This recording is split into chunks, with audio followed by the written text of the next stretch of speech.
사도행전 5장. 아나니아라는 사람은 그의 아내 삽비라와 함께 재산을 팔았습니다. 그는 그 돈의 일부를 떼어 자기 것으로 숨겨두고는 나머지를 사도들의 발 앞에 가져와 바쳤습니다.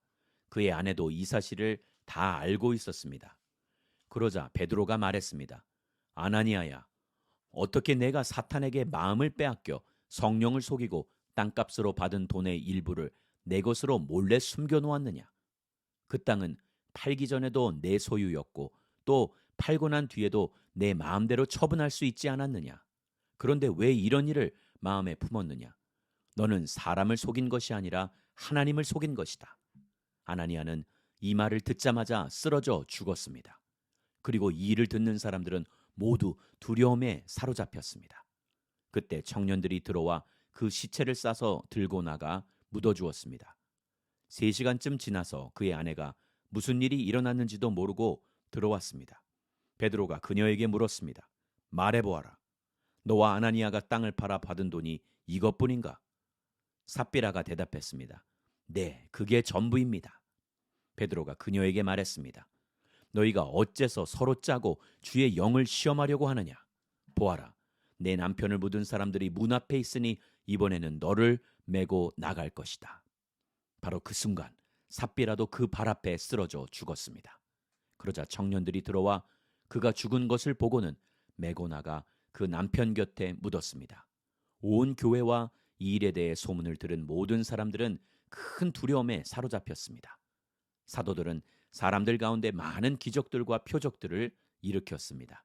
그리고 믿는 사람들은 모두 한 마음으로 솔로몬 행각에 모이곤 했습니다. 다른 사람들은 감히 그 모임에 끼어들지 못했습니다. 그러나 백성들 사이에서는 그들에 대한 칭찬이 자자했습니다. 더욱이 남녀할 것 없이 점점 더 많은 사람들이 주를 믿게 돼 수가 늘어났습니다. 심지어 사람들은 베드로가 지나갈 때 혹시 그의 그림자에라도 덮일까 해서 들것과 자리에 환자들을 눕힌 채 거리로 데리고 나왔습니다. 예루살렘 근처의 마을에서도 많은 사람들이 환자들과 더러운 귀신에 시달리는 사람들을 데리고 모여들었고 그들도 모두 고침을 받았습니다. 그러자 대제사장과 그와 한패인 사두개파의 당원들은 모두 시기하는 마음이 가득해서 들고 일어나 사도들을 잡아다가 감옥에 가두었습니다. 그러나 그날 밤 주의 천사가 감옥 문을 열고 사도들을 밖으로 데리고 나오며 말했습니다. 가라, 성전에 서서 백성들에게 이 생명의 말씀을 모두 전하라. 이 말을 듣고 그들은 이른 아침 성전으로 들어가 사람들을 가르치기 시작했습니다. 그때 대제사장과 그 일행이 도착해 공회와 이스라엘 자손의 모든 장로들을 소집하고 감옥에 사람을 보내 사도들을 데려오게 했습니다. 그러나 경비병들이 감옥에 도착해 보니 그들은 온데간데 없었습니다. 그들이 돌아와 이렇게 보고했습니다. 감옥 문은 단단히 잠겨 있었고 간수들도 문마다 서 있었습니다. 그런데 문을 열어보니 안에 아무도 없었습니다. 이 말을 듣고 성전 경비대장과 대제사장들은 당황해 이러다가 또 어떤 일이 생기게 될까 걱정했습니다. 그때 누군가 들어오더니 말했습니다. 보십시오. 감옥에 가둔 그 사람들이 성전에 서서 사람들을 가르치고 있습니다. 그러자 경비대장은 부하들과 함께 나가서 사도들을 잡아왔습니다. 그러나 강제로 끌고 오지 않았는데 그것은 사람들이 자기들에게 돌을 던질까 겁이 났기 때문입니다. 그들은 사도들을 데려다가 대제사장의 신문을 받도록 공의회 앞에 세웠습니다. 대제사장이 말했습니다. 우리가 예수의 이름으로 가르치지 말라고 단단히 주의를 주지 않았느냐? 그런데 너희는 온 예루살렘을 너희 가르침으로 가득 채우고 이 사람의 피에 대한 책임을 우리에게 뒤집어 씌우려고 하는구나. 베드로와 다른 사도들이 대답했습니다. 사람에게 순종하기보다 하나님께 순종하는 것이 마땅합니다. 당신들이 나무에 달아 죽인 그 예수를 우리 조상들의 하나님께서 살리셨습니다. 하나님께서는 이스라엘에게 회개와 죄의 용서를 주시려고 예수를 그분 오른편에 높이셔서 왕과 구세주가 되게 하셨습니다. 우리는 이 모든 일들의 증인이고 하나님께서 그분께 순종하는 사람들에게 주신 성령 또한 그 일들의 증인이십니다. 그들은 이 말을 듣고 화가 치밀어 사도들을 죽이려고 했습니다. 그런데 가말리엘이라는 한 바리새파 사람이 공회 가운데 일어났습니다. 그는 율법학자로서 모든 사람의 존경을 한 몸에 받고 있는 사람이었습니다. 그는 사도들을 잠시 공의의 밖으로 내보내라고 명령하고는 이렇게 말했습니다. 이스라엘 사람들이요, 여러분이 지금 저 사람들에게 하려는 일에 신중을 기해야 합니다.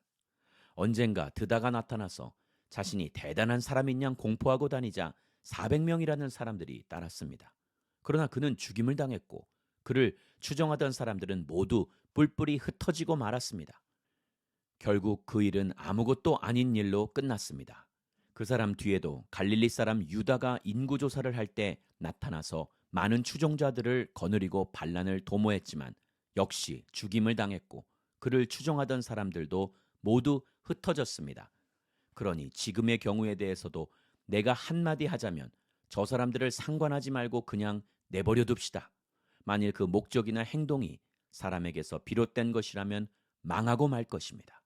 그러나 만약 하나님으로부터 나온 것이라면 이 사람들을 막을 수 없을 것입니다. 행여나 여러분이 하나님을 대적해 싸우는 사람이 될까 두렵습니다. 그의 충고는 충분히 설득력이 있었습니다. 그들은 사도들을 안으로 들여 채찍질을 하고는 예수의 이름으로 말하지 말라고 명령하고는 풀어주었습니다. 사도들은 예수 이름을 위해 모욕당하는 것이 합당하다고 생각하고는 기뻐하며 공의회를 떠났습니다. 그들은 날마다 성전에서 또 집집마다 다니면서 예수께서 그리스도라고 가르치고 선포하기를 쉬지 않았습니다. 사도행전 6장. 이 무렵 제자들의 수는 점점 늘어났습니다. 그때 그들 가운데 그리스파 유대 사람들이 히브리파 유대 사람들에 대해 불평이 생겼습니다. 매일 음식을 분배받는 일에서 그리스파 유대 사람 과부들이 빠졌기 때문입니다. 그리하여 12사도들은 제자들을 모두 불러놓고 말했습니다. 우리가 음식을 분배하는 일로 인해 하나님의 말씀 가르치는 사역을 소홀히 여기는 것은 옳지 않습니다. 형제들이여, 여러분 가운데 성령과 지혜가 충만하다고 알려진 사람 7명을 뽑으십시오. 그러면 이 임무는 그들에게 맡기고 우리는 기도하고 말씀을 가르치는 일에 온 힘을 기울이겠습니다. 모든 사람들이 이 제안을 기쁘게 받아들였습니다. 그들은 믿음과 성령이 충만한 사람 스데반과 빌립, 브로고로, 니가노로, 디몬, 바메나, 유대교로 개종한 안디옥 사람 니골라를 뽑았습니다.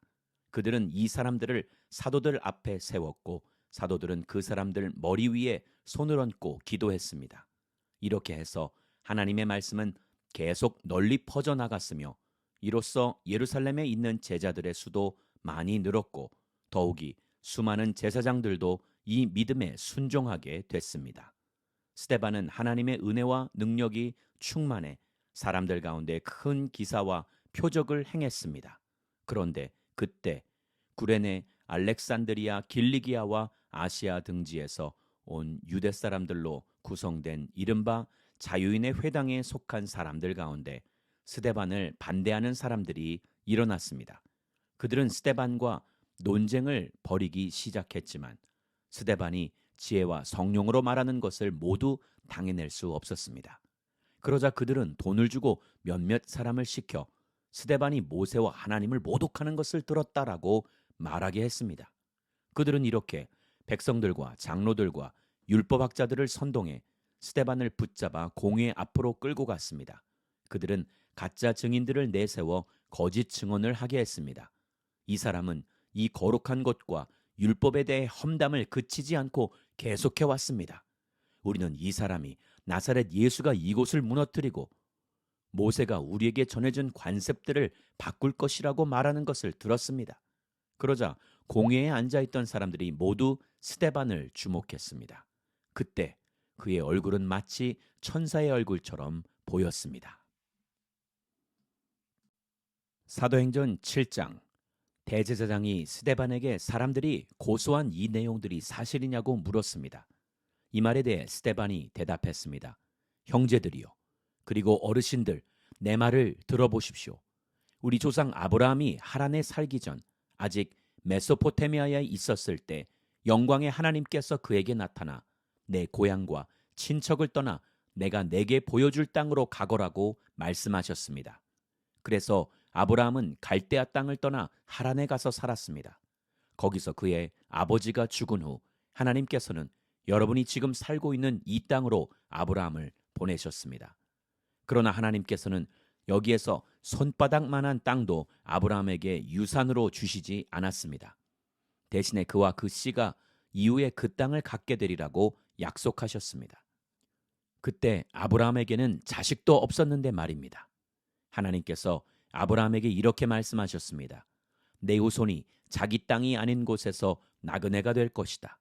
그리고 그곳에서 노예가 돼 400년 동안 혹사당할 것이다.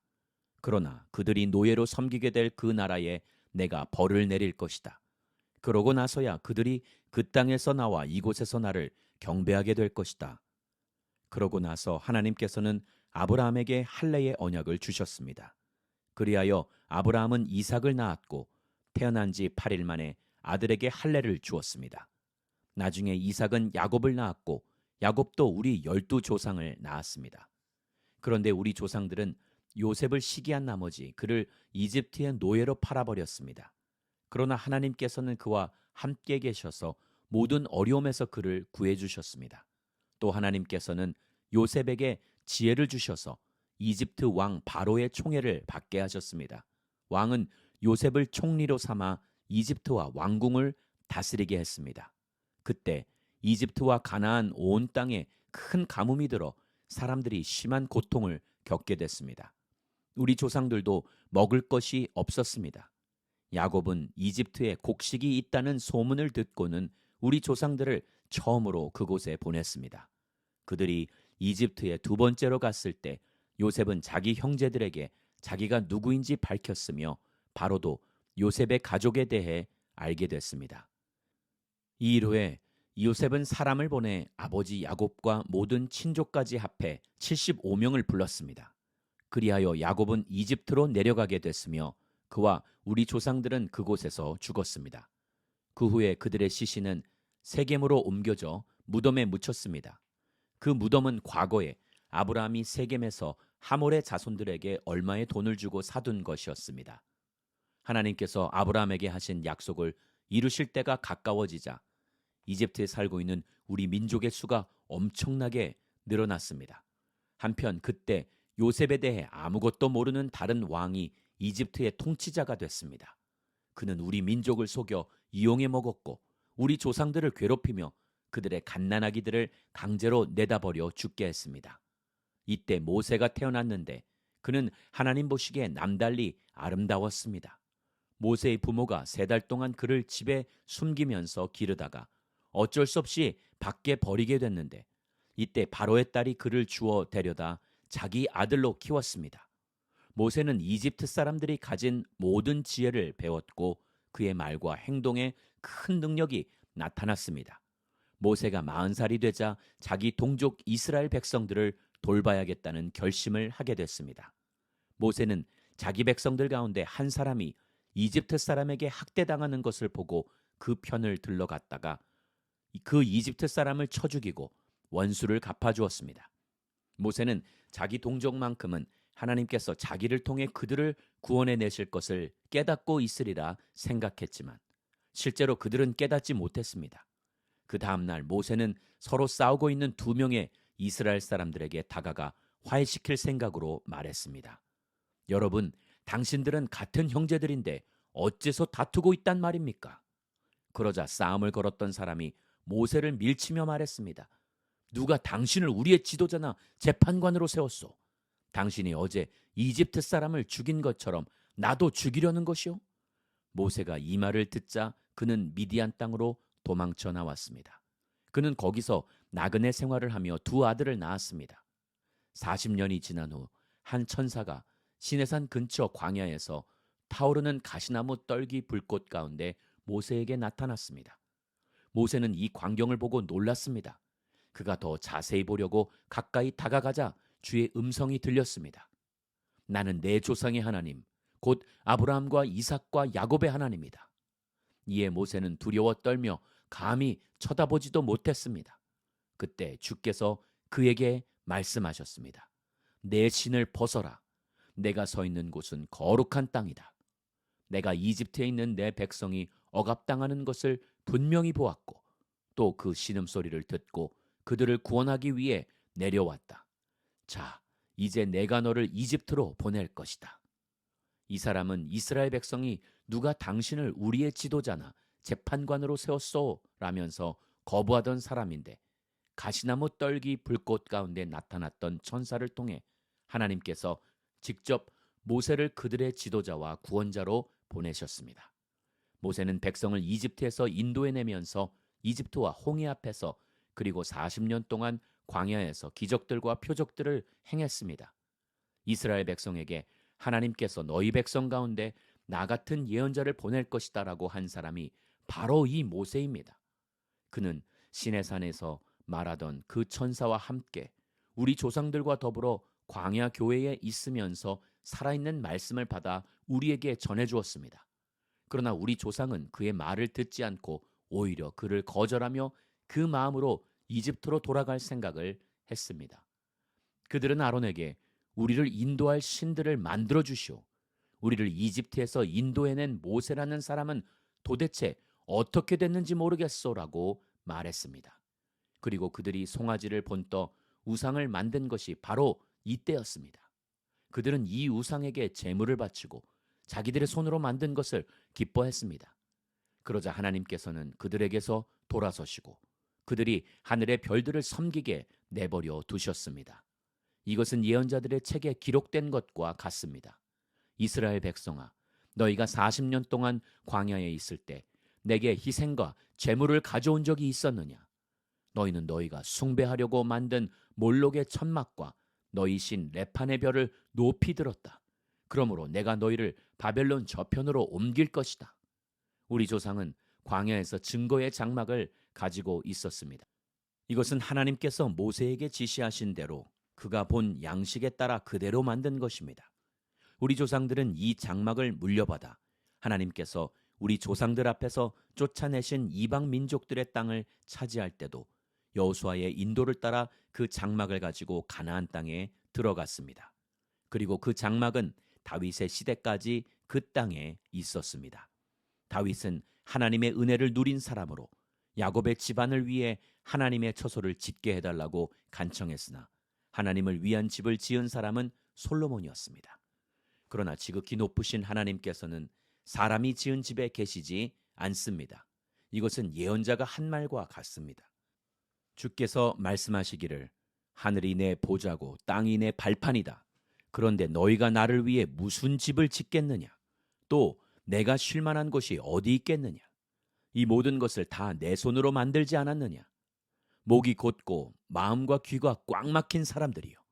당신들도 여러분의 조상처럼 계속해서 성령을 거역하고 있습니다. 당신들의 조상이 핍박하지 않은 예언자가 있었습니까? 그들은 심지어 의인이 올 것을 예언한 사람들을 죽였고 이제는 당신들도 그 의인을 배반하고 죽였습니다. 당신들은 천사들이 전해준 율법을 받았으면서도 그것을 지키지 않았습니다. 그들은 이 말을 듣고 화가 치밀어 올라 스데반을 보며 이를 갈았습니다. 그러나 스데반은 성령으로 충만해 하늘을 우러러 하나님의 영광과 예수께서 하나님의 오른편에 서 계신 것을 보고 이렇게 외쳤습니다. 보십시오. 하늘이 열리고 인자가 하나님의 오른편에 서 계신 것이 보입니다. 그러자 그들은 귀를 막고 목이 찢어져라 소리를 지르며 그를 향해 일제히 달려들어 그를 성 밖으로 끌어낸 후 돌을 던지기 시작했습니다. 한편 목격자들은 자기들의 옷을 벗어 사울이라는 청년의 발 앞에 두었습니다. 그들이 돌로 칠 때 스데반은 주 예수여 내 영혼을 받아주소서라고 기도했습니다. 그러고 나서 스데반은 무릎을 꿇고 큰 소리로 주여 이 죄를 저 사람들에게 돌리지 마소서라고 외쳤습니다. 이 말을 끝낸 후 그는 잠들었습니다.